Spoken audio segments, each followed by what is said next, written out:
Bueno, la semana pasada no tuvimos clase, entonces vamos a retomar un poco ahí de lo que hemos visto, un repaso ahí rápido. Estamos estudiando el Cristo preencarnado, es decir, antes de la encarnación de Cristo. Y hay algunos de los títulos y nombres de Cristo, y vamos a ver cómo los atributos de Dios se le aplica a Cristo también, y la relación que tiene Cristo con la Trinidad. Uno de los títulos que encontramos en el Nuevo Testamento referentes a Cristo o a Jesucristo es como el Hijo de Dios o el Hijo unigénito. Esta expresión, el Hijo unigénito, eh, tiene diferentes connotaciones, pero básicamente lo que expresa es que al nacer Cristo, por intervención del Espíritu Santo, a través de María, a Cristo se le declara o se le llamará Hijo de Dios. Sin embargo, Él es Hijo de Dios desde la eternidad, por la relación que tiene con el Padre, esa relación eterna entre Padre e Hijo. Y es una expresión que utiliza Juan para comunicar esa relación especial y única que tiene el Padre con su Hijo Jesucristo. Ambos comparten exactamente la misma esencia, el mismo ser, aunque son personas bien diferenciadas dentro de la deidad. En Juan capítulo 1, versículo 1 leemos: en el principio era el verbo, y el verbo era con Dios, y el verbo era Dios. Entonces aquí se declara, sin, sin hablar demasiado, de una vez esta verdad. El verbo, quien es Jesús antes de la encarnación, era Dios. Pero aquí en el mismo capítulo dice: y aquel verbo fue hecho carne y habitó entre nosotros, y vimos su gloria como del unigénito del Padre, lleno de gracia y de verdad.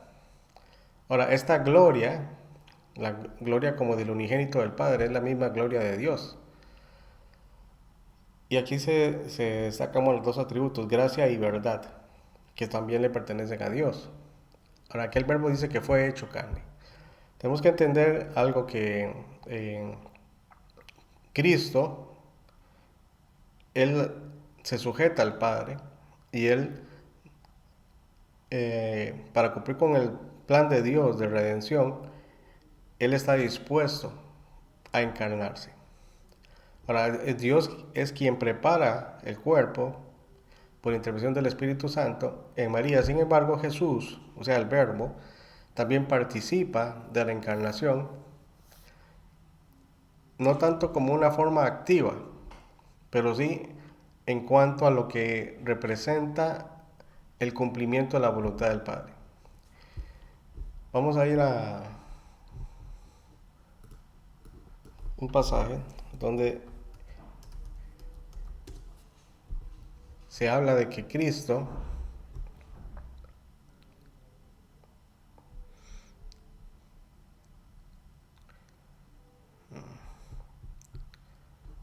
un momento,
aquí en Filipenses 2:7, aquí dice, bueno, el versículo 5, ya pues en vosotros este sentir que hubo también en Cristo Jesús, el cual siendo en forma de Dios, no estimó el ser igual a Dios como cosa que aferrarse, sino que se despojó a sí mismo, tomando forma de siervo, hecho semejante a los hombres. Entonces aquí en este versículo, en contraposición a lo que dice Juan, que él fue hecho carne, aquí dice que él toma forma de siervo.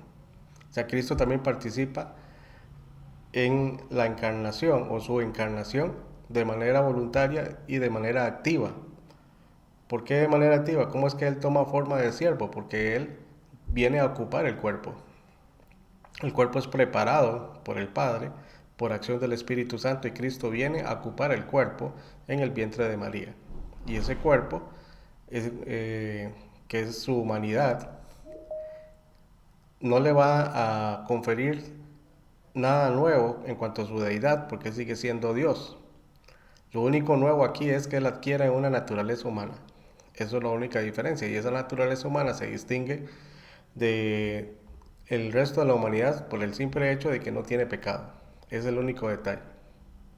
Entonces es algo que es importante tenerlo claro. Que toda la deidad, la Trinidad, participa en la encarnación. Solo que cada uno tiene su papel correspondiente. Porque el Padre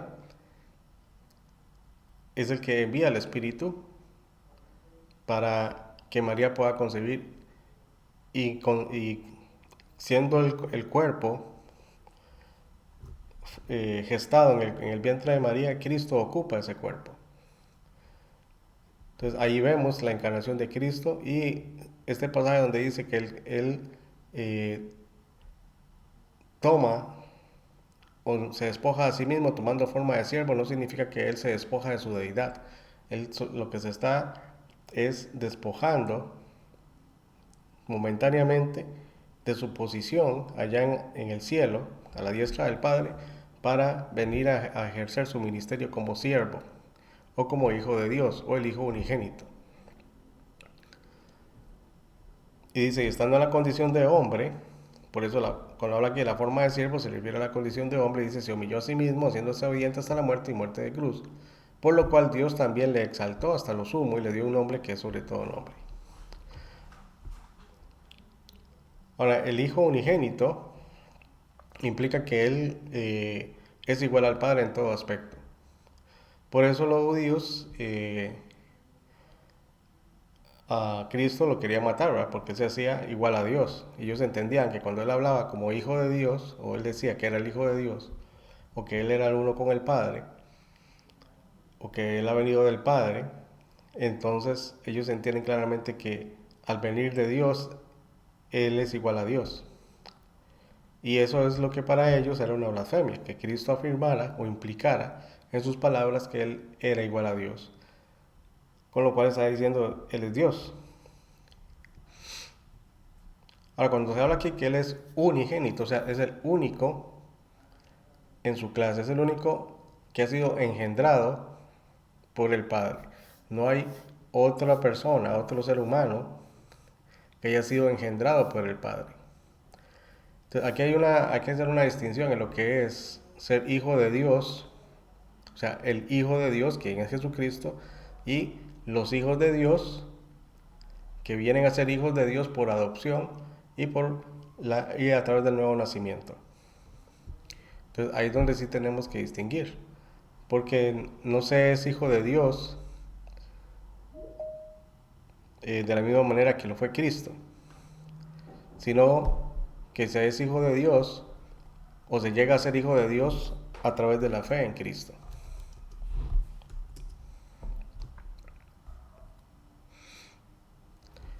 Juan 1:12 dice, mas a todos los que le recibieron, a los que creen en su nombre, les dio potestad, derecho, autoridad de ser hijos de Dios.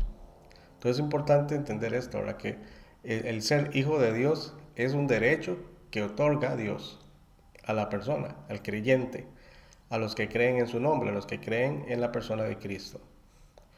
Dice que los cuales no son engendrados de carne, ni de voluntad de no son engendrados de sangre, ni de voluntad de carne, ni de voluntad de varón, sino de Dios.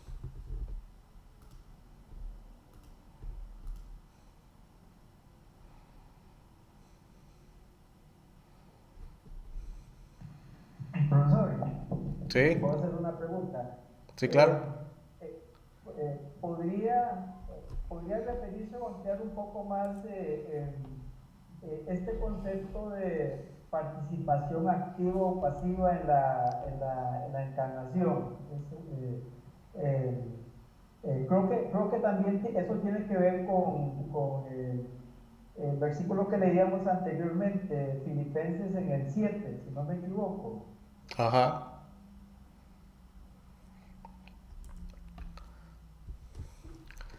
Sí, Juan lo que dice que el verbo fue hecho carne, ¿verdad?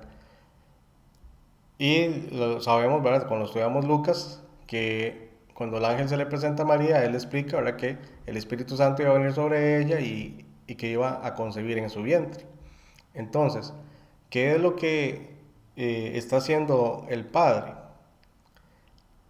Preparar el cuerpo. Entonces aquí, en ese sentido, Cristo no está participando de manera activa en la preparación del cuerpo, es el Padre y el Espíritu Santo. Pero ¿qué es la participación de Cristo? La participación de Cristo es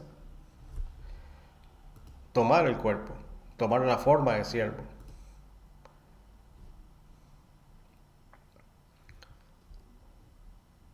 Pero en ese proceso, porque es algo que se da en conjunto en la deidad, es decir, en la Trinidad. Cuando dice aquí el verso 6, el cual siendo en forma de Dios no estimó el ser igual a Dios como cosa que aferrarse, sino que se despojó a sí mismo tomando forma de siervo. Es decir, al tomar forma de siervo, él lo que está indicando es que él está asumiendo el rol que le está indicando el Padre, que es encarnarse. ¿Cómo lo va a hacer? Tomando el cuerpo que está siendo formado o que es formado en el vientre de María. Entonces, ahí donde quiero distinguir, ¿verdad? Señalar el aspecto pasivo en el sentido de que Él fue hecho carne porque Dios le prepara cuerpo, que eso es lo que declara Hebreos. Pero el aspecto activo es que Cristo toma el cuerpo, o sea, Él habita ese cuerpo. O sea, Dios no está creando a otro Dios. Dios lo único que está gestando es la humanidad de Cristo. Y el verbo se apropia de esa humanidad. Entonces ahí el verbo está actuando de sí mismo, de una forma activa. Pero el que prepara o el que engendra ese cuerpo en el vientre de María es Dios a través del Espíritu Santo. Entonces a eso es a lo que me refiero cuando hablo de que, o trato de explicar lo que el aspecto pasivo de Cristo en la encarnación y el aspecto activo de Cristo en la encarnación. No sé si le quedó algo claro, más bien le enredé. No, no, perfecto, perfecto, profesor. Ok, Gracias. un gusto. No sé si alguien más tiene alguna otra pregunta.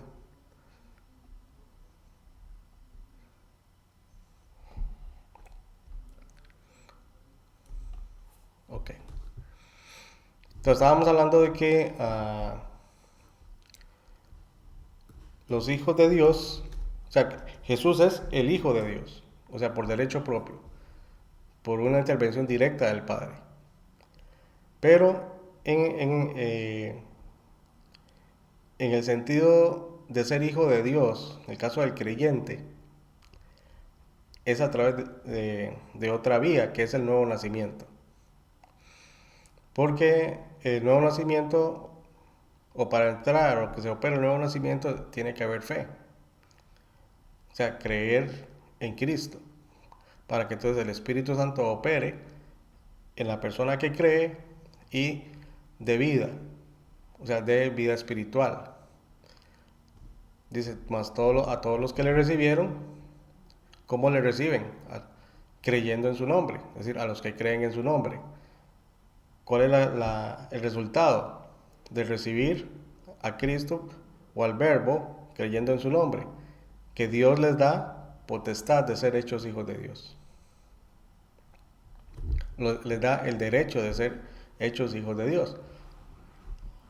Entonces aquí somos engendrados espiritualmente, a diferencia de Cristo, que Él es lo que es engendrado es su humanidad. Pero quiero dejar claro que Cristo no es hijo de Dios porque fue eh, hecho hombre, sino que Él ya es hijo de Dios. Porque el mismo Juan, en el capítulo 1, dice, a Dios nadie le vio jamás, el unigénito Hijo que está en el seno del Padre, Él le ha dado a conocer. Entonces aquí se está afirmando algo importante, dice que el unigénito Hijo está en el seno del Padre. Es decir, ¿en qué momento el Hijo deja de estar en el seno del Padre? En ningún momento, él sigue estando en el seno del Padre, desde la eternidad. Entonces, pero Él es el que da a conocer a quién, al Padre, porque dice, a Dios nadie le vio jamás. Por eso hablamos que Cristo cuando se encarna es la manifestación visible de Dios. O sea, Dios se comunica, se muestra a través de Cristo ya de una forma completa para el ser humano, para que pueda ser entendido por el ser humano hasta cierto punto. Pero al momento en que Juan dice esto, cuando Cristo todavía no se había encarnado, a Dios nadie le había visto. Todo lo que se dice en el Antiguo Testamento, de lo que de quienes vieron a Dios, lo que vieron fue una teofanía, pero a Dios mismo no lo vieron, o sea, en su gloria, en su esencia, en su ser. Solamente el Hijo, que está en una comunión íntima con el Padre, Él conoce el verdadero ser o la verdadera esencia del Padre, la cual está también en el Hijo. Por eso cuando Cristo dice, el que me ha visto a mí, el que me ha visto a mí ha visto al Padre, porque la esencia del Padre está en Él. Entonces, cuando Dios se revela a través de Cristo, es la manifestación o la comunicación o la expresión visible de Dios a través de Jesucristo. Por eso se dice que Él es la imagen del Dios invisible. ¿Por qué la imagen? Porque si Dios es invisible, nadie lo puede ver. Entonces, lo que se vería sería una imagen para que sea visible. Pero Dios no está mostrando toda su gloria, porque si Dios mostrara toda su gloria, nada puede permanecer en su presencia. Entonces, Dios limita su gloria hasta cierto punto. Por eso es que habla acá de la gloria del Hijo unigénito. ¿Verdad? Porque, este es el versículo, dice, aquel verbo fue hecho carne y habitó entre nosotros y vimos su gloria. Aquí está hablando Juan, cuando dice y vimos, se refiere a él y al resto de los apóstoles, dice y vimos su gloria, gloria como del unigénito del Padre. La gloria de Cristo también es la gloria del Padre, pero Cristo no muestra toda la gloria, solo una parte de su gloria. El único momento donde Cristo muestra su gloria de una manera mucho más completa, pero aún de forma limitada, es en la transfiguración, en el monte, en donde ellos ven la gloria manifestada de Cristo. Hasta ese momento, a quien habían visto es el carácter de Dios manifestado en Cristo, en la persona de Cristo, pero no la gloria. Solo de una manera muy limitada a través de las obras sobrenaturales que hacía Cristo, a través de los milagros y sanidades. Pero en el monte de la transfiguración es donde ellos ven la gloria. Y no toda la gloria, porque ellos como seres humanos no podían presenciar toda la gloria.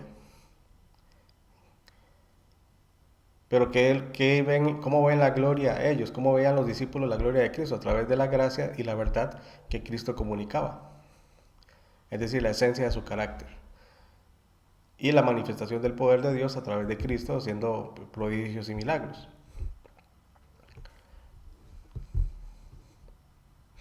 Ahora, cuando se habla, volviendo otra vez al tema de los hijos de Dios, eh, dice que no son engendrados de sangre. Entonces, ¿cómo son engendrados? Porque los hijos de Dios también son engendrados, pero es un engendramiento espiritual, no es un engendramiento natural. Los cuales no son engendrados de sangre, ni de voluntad de carne, ni de voluntad de varón. O sea, engendrados de sangre significa que nadie nace hijo de Dios. Absolutamente nadie. Nadie nace como hijo de Dios. O sea, es decir, un hijo de Dios no engendra a otro hijo de Dios. Dice, ni de voluntad de carne, es decir, por el esfuerzo humano. Nadie se puede convertir a sí mismo en hijo de Dios por pura voluntad, por puro esfuerzo. No se puede.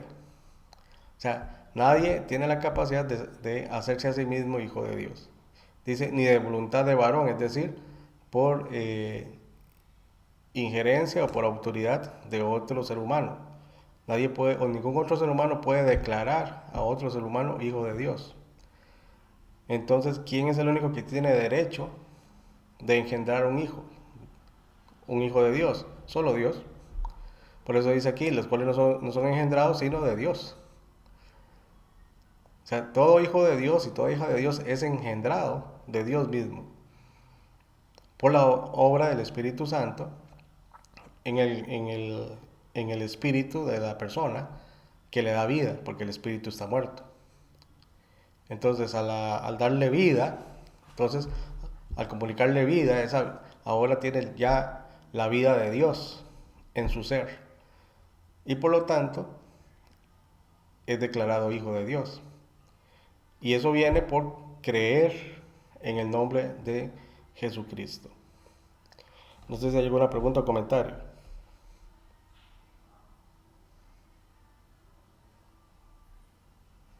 Ok. Entonces, otro tema relacionado con esto mismo que estamos hablando, que antes lo mencioné un momento, es sobre la imagen. En Colosenses,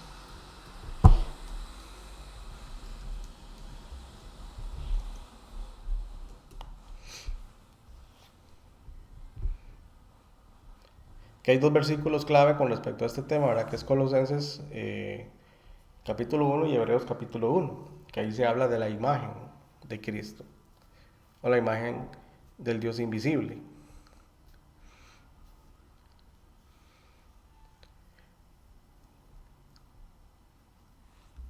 Vea por ejemplo el versículo 13, dice, el cual nos ha librado de la potestad de las tinieblas. Aquí, ¿quién es el que nos libra de la potestad de las tinieblas? Dios. Dice, y trasladado al reino de su amado Hijo. Entonces, la obra es de Dios. Él nos libra de, de la potestad de las tinieblas, es decir, de la cautividad en la cual nos tienen las tinieblas, el pecado y Satanás. Cuando la persona recibe a Cristo, es liberado de la potestad de las tinieblas, porque antes de eso su vida es tinieblas. Todo en la persona es tinieblas, no hay nada de luz, no hay nada bueno. Y entonces, al liberarnos de las tinieblas, entonces ahora somos constituidos luz y trasladados al reino de Jesucristo. Es decir, el reino en este sentido no es el cielo, sino es la esfera de acción en la cual opera Cristo. Es decir, todo lo que Dios hace a través de Cristo a nivel espiritual sobre la vida de la persona, transformando a la persona, es lo que constituye el reino de Jesucristo. Y dice, en quien tenemos redención por su sangre. O sea, en el Hijo, por medio de la sangre de Cristo tenemos redención. Es decir, el rescate de nuestros pecados, el perdón de pecados. Y el versículo 15 entonces viene a afirmar precisamente una verdad importante, que Cristo, o el Hijo, Él es la imagen del Dios invisible.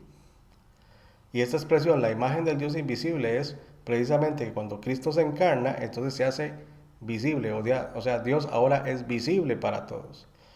Si vamos al Antiguo Testamento tenemos que entender, cuando estudiamos las teofanías, que Dios no era visible para todos, solo para algunos. Por ejemplo, Moisés era el que veía la gloria de Dios y a Dios cara a cara, cuando Él se manifestaba en el tabernáculo y en el propiciatorio del arca, del pacto. Pero el resto del pueblo de Israel lo que veían era la columna de fuego o la nube, pero ellos no veían la gloria. Solo Moisés veía la gloria de Dios. Cuando Moisés subía al monte, él bajaba impregnado de la gloria de Dios. Por eso es que él se ponía el velo, porque su rostro resplandecía por estar en la presencia de la gloria de Dios. Entonces, la gente en el Antiguo Testamento, no todos veían a Dios o tuvieron la oportunidad de ver la gloria de Dios. Los profetas vieron a Dios en visión, representado de algunas formas, y a Cristo también, pero no propiamente el ser de Dios o la persona de Dios en toda su expresión.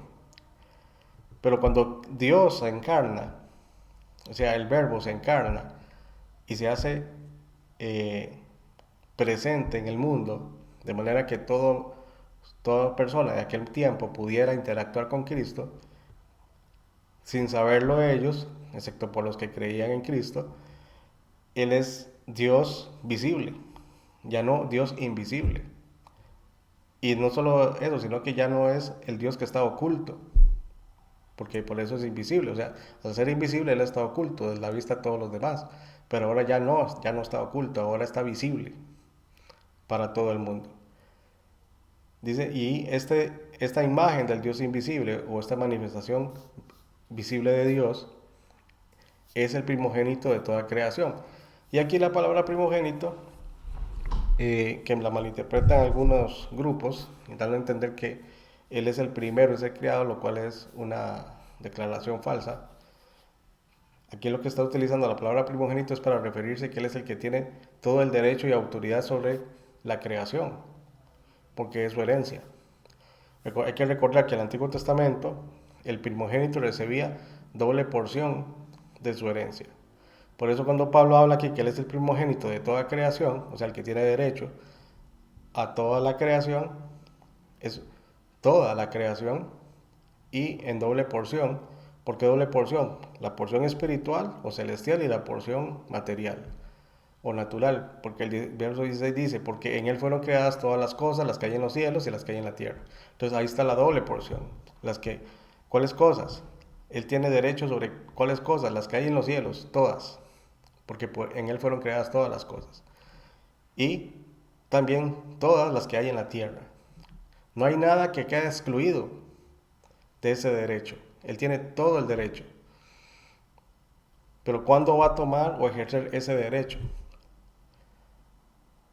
En el tiempo en que Dios ya lo tiene establecido, que es lo que se declara en Apocalipsis cuando el que está sentado en el trono entrega el rollo con los 7 sellos al Cordero, que es como inmolado. Ese rollo es el momento en que él recibe la facultad, el derecho de ejercer ya la autoridad que de por sí ya le pertenece. Porque en él fueron creadas todas las cosas, las que hay en los cielos, las que hay en la tierra, visibles e invisibles. Porque habla de visibles e invisibles desde nuestra perspectiva. Todo lo que vemos en este universo es visible, aunque hay cosas invisibles también, pero que el ser humano, aunque no las pueda ver con sus sentidos, sabe que están. Pero hay cosas invisibles a las cuales el ser humano no tiene acceso. Por los seres espirituales o celestiales, el ser humano no tiene acceso a esos seres, a no ser que esos seres se manifiesten. Entonces ahí es donde él enumera, sean tronos, sean dominios, sean principados, sean potestades. O sea, está hablando de ángeles, o sea, seres celestiales. Y todo fue creado por medio de él, o sea, del primogénito o el Hijo de Dios, que es la imagen del Dios invisible. Todo fue creado por medio de él y para él. Ahora, ¿por qué para él? Porque él es el que tiene el derecho, él es el primogénito, o sea, el derecho legal.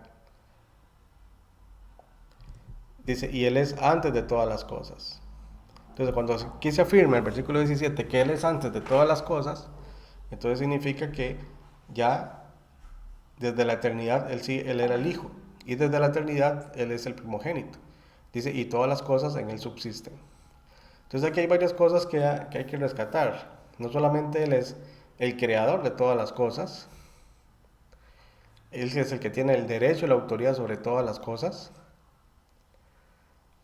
son para él, él es antes de todas las cosas, sino que él hace posible la existencia de todas las cosas, o él sostiene la existencia de todas las cosas.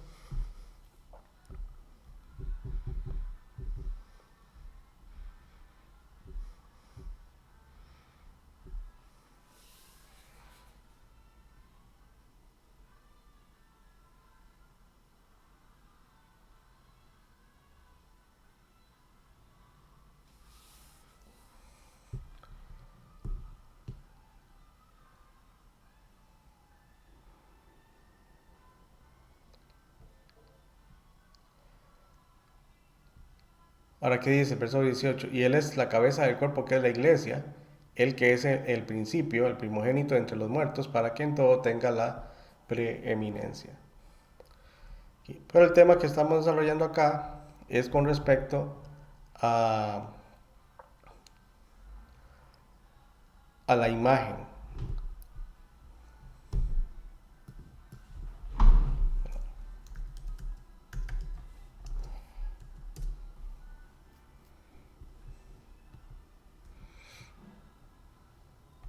Que el otro pasaje que también complementa esto, ¿verdad? Que se refiere a la imagen exacta. Versículo 3 de Hebreos 1, el cual siendo el resplandor de su gloria y la imagen misma de su sustancia. Entonces aquí está hablando de que Dios se revela a través del Hijo. Por eso el versículo 1 dice, Dios, habiendo hablado muchas veces, de muchas maneras, en otro tiempo a los padres por los profetas, en estos postreros días nos ha hablado por el Hijo. Entonces Dios se está comunicando, Dios está revelando. O sea, está revelando su voluntad, está revelando su propósito. ¿A través de quién? Del Hijo. El que se hizo carne o tomó forma de siervo, a quien constituyó heredero de todo y por quien asimismo hizo el universo. Entonces ve que él fue constituido heredero de todo, que es lo mismo que está diciendo Pablo en Colosenses, cuando dice que él es el primogénito de toda creación, o sea, él es el heredero de todo, de todas las cosas. Dice, y por quien asimismo hizo el universo. Dice, el cual, o sea, el Hijo, siendo el resplandor de su gloria, o sea, siendo el resplandor de la gloria de Dios. Y vea que aquí el verbo está en un tiempo continuo, siendo el resplandor de la gloria. O sea, Cristo siempre ha sido, es y será el resplandor de la gloria de Dios. Es decir, Él manifiesta la gloria de Dios por cuanto es Hijo. Él tiene la misma gloria, la misma esencia. Dice, y la imagen misma de su sustancia. Entonces, esta palabra aquí, la imagen misma de su sustancia, la palabra sustancia en este caso es carácter, se refiere al ser mismo de Dios. Él es la expresión visible, manifiesta del carácter de Dios, de la persona de Dios. Por eso cuando Cristo habla y Él dice que el que me ha visto a mí ha visto al Padre, es porque la sustancia, la esencia, el ser de Dios mismo está en Cristo y no hay diferencia. Conocer a Cristo es conocer al Padre, conocer el carácter de Cristo es conocer el carácter de Dios. Dice que, habiendo efectuado la purificación de nuestros pecados por medio de sí mismo, se sentó a la diestra de la majestad en las alturas. ¿Por qué dice esto? Porque Él, recordemos de lo que vimos en Filipenses, o sea, Él toma forma de siervo, se despoja a sí mismo. ¿De qué se despoja? De su posición a la diestra del Padre para venir a la tierra. Entonces ya una vez cumplida su misión de lo que es la redención del pecado, entonces asciende de nuevo y dice, y se sienta a la diestra de la majestad de las alturas. Pero de una manera distinta, porque ahora entonces él asciende al cielo, pero con un cuerpo glorificado. Cuerpo que él no tenía antes de encarnarse. Pero al encarnarse, él adopta la naturaleza humana y esa naturaleza humana va a estar con él por siempre, porque él nunca se va a despojar de esa naturaleza humana. Esa naturaleza humana está y va a seguir presente por la eternidad. Y vea que dice, y se sienta a la diestra de la majestad de las alturas. O sea, una vez cumplido el propósito de la redención, ya no hay razón por la cual él tenga que seguir siendo siervo o actuando como siervo, sino que él reasume nuevamente su posición celestial a la diestra de Dios, siendo semejante a Dios en todo sentido, porque es el Hijo de Dios, y manifestando todo su derecho como Dios.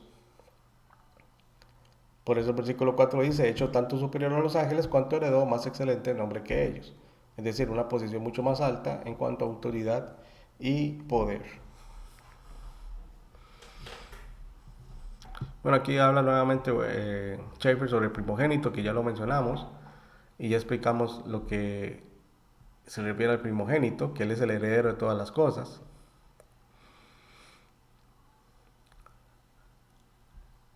Ahora, en cuanto a la deidad de Cristo,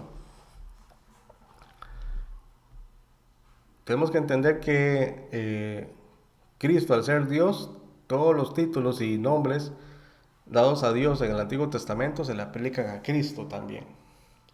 Entonces, el Elohim del Antiguo Testamento es Jesucristo. Cristo es Elohim y Él es Jehová, o Jehová Elohim. Y eso se manifiesta por el hecho de que a Cristo se le llama Señor. Y en Apocalipsis recuerden que a Jesucristo se le llama también el que tiene derecho a todo poder. Entonces, porque el Elohim es el que posee todo el poder. Esa es la idea de Elohim cuando se habla del Antiguo Testamento. O sea, ¿quién tiene todo el poder y toda la autoridad? Es Elohim, Él es el juez de la tierra, es el juez de la creación. Y en ese sentido Cristo también viene a actuar como Elohim porque Él tiene todo el derecho y toda la autoridad sobre las cosas. Entonces cuando a Cristo se le llama a Dios, en el Nuevo Testamento se le está llamando Elohim también. O está implicando que es Elohim.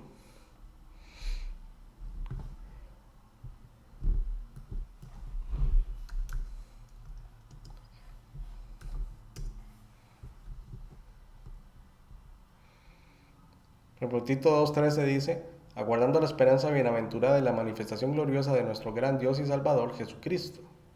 Entonces aquí se afirma que Jesucristo es nuestro gran Dios y Salvador. Aquí la palabra Dios, que entendemos ahí solo es Dios, es la misma, en el mismo sentido en que se utiliza la palabra Dios en el Antiguo Testamento, que, que es la palabra Elohim, que se traduce al español como Dios. Entonces, a Cristo se le asocia el concepto de Elohim en el Nuevo Testamento también. Para todo lo que implica también el nombre de Jehová, Jehová o Yahvé o Jehová, se le aplica también a Jesucristo, principalmente por el nombre, ya que Jesucristo, aunque se le puso un nombre que era común en aquella época, Jesús o Yehoshua o Yeshua, o sea, Josué, significa Jehová salva. Eh, el nombre que es más apropiado para Jesucristo es Jesús o Yehoshua, porque Él es el verdadero Jehová. Entonces, ya está implicado quién es Él. Además, Jesucristo, Él no negó que Él era el yo soy.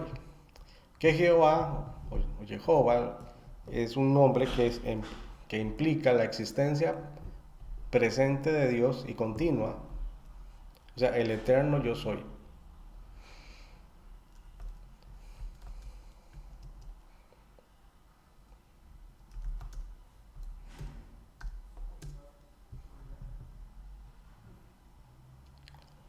Creo que cambiaron el formato del Bible Gateway y no me gusta.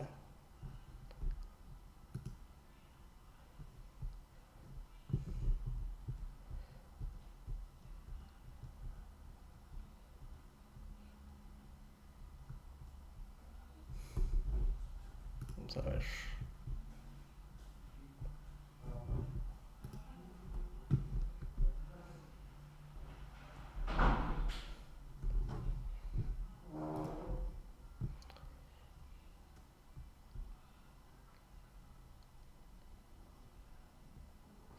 Jesucristo utiliza en varias ocasiones el término yo soy con un doble propósito, no solo para afirmar quién era Él, sino también para implicar que Él es Dios. Por ejemplo, cuando Él utiliza la expresión yo soy el pan de vida, o sea, es el que da vida, o sea, Jehová es el pan de vida. Está implicando precisamente quién es Él. Dice, yo soy la luz del mundo, o Jehová la luz del mundo.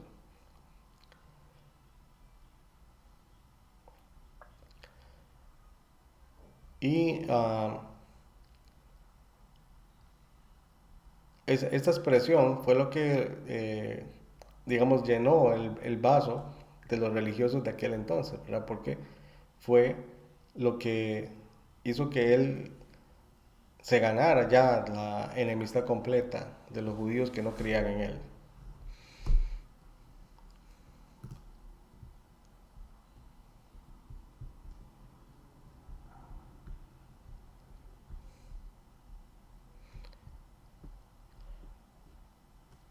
Cuando Jesús le dice en el versículo 58 a los judíos, Jesús les dijo, de cierto os digo, antes que Abraham fuese, yo soy.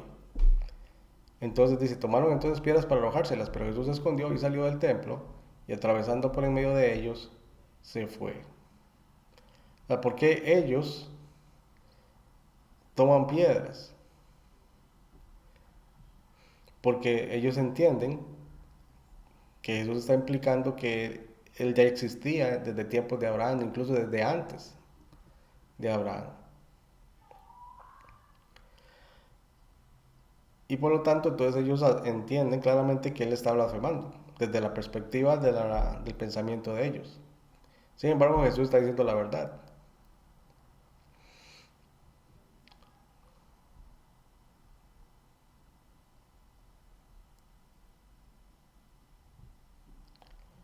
Vamos a ver dónde está el pasaje que ando buscando.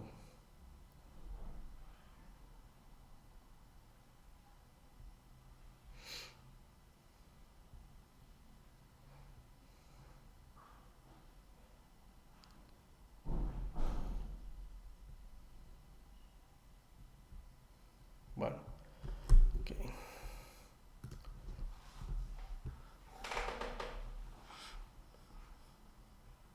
Entonces no sé si hay alguna pregunta o comentario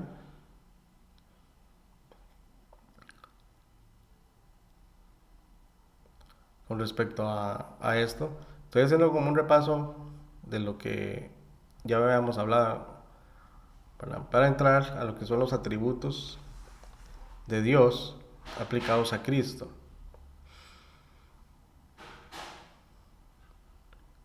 Porque vamos a entender que dentro de la persona de Cristo, a pesar de que Cristo estaba encarnado, a pesar de que Cristo tomó forma de siervo, él en ningún momento perdió sus atributos. Sin embargo, él se autolimita en cuanto a su deidad, aunque él conserva su deidad siendo hombre. Él actúa siempre en dependencia del Padre o en dependencia de la acción del Espíritu Santo. O sea, es el Espíritu Santo que opera a través de Cristo. Cristo en sí mismo, como hombre, siendo el hombre y siendo Dios, él no hace uso de su propia capacidad como Dios, por decirlo así. Él no manifiesta su propia deidad, él la limita, porque él está como en forma de siervo. Recuerden que él dejó su posición para actuar como Dios al asumir la humanidad. Sin embargo, él conserva su ser, ahí está. Pero las acciones de Dios, lo que corresponde a Dios propiamente, es lo que hace Dios a través de Cristo, pero ejerciendo el poder del Espíritu Santo o la manifestación del Espíritu Santo a través de Jesucristo. Entonces son cosas que tenemos que entender porque, por ejemplo, si en la tentación él va al desierto y es tentado por Satanás durante 40 días y 40 noches, pero él es lleno del Espíritu Santo. El Espíritu Santo es el quien lo está llevando a confrontarse con Satanás. Y él es el Espíritu Santo que viene sobre Cristo y permanece en Cristo cuando él es bautizado. Entonces, a partir de ese momento es que empieza las manifestaciones de Dios en Cristo y a través de Cristo.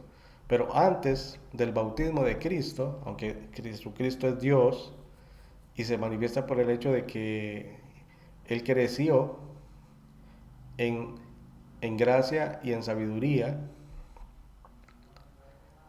pero Él no manifiesta nada. Él no hace milagros, Él no hace sanidades, Él no va más allá de eso, siendo niño o siendo adolescente o siendo adulto antes de los 30 años, sino al momento de que Él es bautizado. Y después de que Él es bautizado, se manifiesta la gloria de Dios a través de Cristo, por la acción del Espíritu Santo. Y eso es algo que tenemos que distinguirlo bien, porque a veces se confunde, a veces se cree que Cristo, como Él era Dios, entonces, bueno, Él pudo superar todo porque Él era Dios. Y esa es la situación de muchos maestros que entonces o se enfocan demasiado en la humanidad de Cristo, hacen de Cristo solamente un hombre débil y dependiente, o sea, básicamente un títere de Dios, o se van al otro extremo, en donde la humanidad de Cristo es una farsa, solo es un disfraz porque es Cristo siendo Dios y actuando como Dios. No, Él era un hombre en todo sentido, pero que Él estaba consciente no solamente de quién era Él, el verbo de Dios encarnado, sino de que el Padre lo iba a guiar en todo lo que él tenía que hacer y que el Espíritu Santo le iba a dar todos los recursos y los medios para hacer lo que necesitaba hacer para cumplir con la voluntad del Padre. Entonces vemos a la deidad operando en Cristo. Tanto el Padre como el Espíritu Santo están operando en Cristo y Cristo mismo también. O sea, Cristo viene a ser el vehículo, por decirlo así, o el medio en donde Dios se manifiesta y se muestra, se revela a los hombres y mujeres de su tiempo, para que puedan creer quién es Él, que Él es el Mesías, y entonces ellos pueden alcanzar la vida eterna. Bueno, vamos a parar aquí.